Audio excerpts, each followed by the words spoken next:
This past week at Young Adults, we watched the movie Amazing Grace, which captures the heart of William Wilberforce and his burden to abolish the slave trade.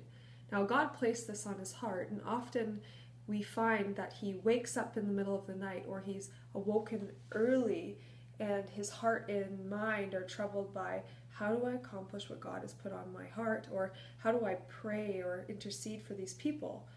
And which leads to a question of what keeps you up at night, or have you ever woken up early in the morning, and what do you do when you respond? So you could respond to this question in a cheeky way, saying, I wake up early or in the middle of the night when I forget to turn off my cell phone, or some other reason. However, usually it's we wake up because there's something on our minds, or we're consumed in something, or maybe God is speaking to us.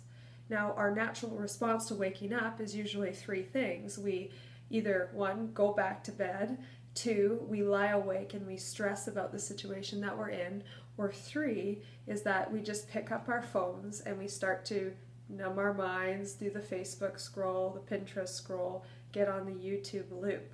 However, I want to challenge is that sometimes when we wake up early or in the middle of the night is that God may be speaking to us and trying to get our attention, whether about it's something in our own lives or it's a burden that he has placed and he wants us to seek him and draw close to him.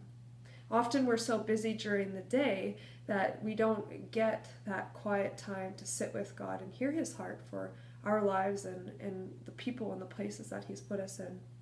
So just this week, actually, I woke up early in the morning and my heart was burdened. Lately, we've been talking about reaching our world. And I see people in my own life and my family, and you can look around and you notice that the world is very broken. And that sense of, man, God, like, what do I do about this can be very overwhelming. And also, I was also awake because I had certain responsibilities with the work that I do, and yeah, that can add stress to our lives.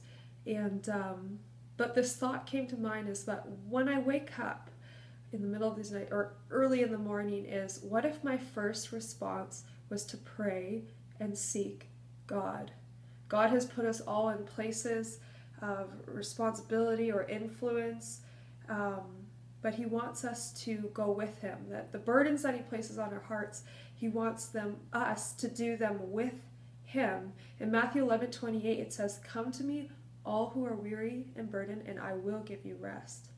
That the burdens that we have on our heart for the lost or the things and the work that God has placed us in is that he wants us to share those things with him. In 1 Thessalonians 5:17 it simply says, "Pray continually," is that our first response should be in prayer and to draw close to God. So for whatever reason it is that you wake up in the middle of the night or you wake early, is that let your first response be to pray and to draw close to God. He may just want to speak to you about something that you're facing, or he's calling you to intercede and to pray for others, or he actually might be speaking and wanting to birth in you a new heart for something. So a challenge is this week, if you wake up, is to pray. Maybe you actually need to intentionally set aside morning space to sit down with God and pray and seek him. He may need to say things to you. He wants to say things to prepare us for our day. Lastly, just a little challenge for this week is at Heartland we're doing the days of prayer and fasting, and we encourage you to pray and to seek God this week. If this weekend you're at the services, pick up manual is the days of prayer and fasting, and come back, and on Young Adults on Wednesday night we are going to be spending time in prayer in our small groups. Anyways, this was just a reflection on the movie that we watched this past week. Hope that you have a good night and a good weekend, and we'll see you soon.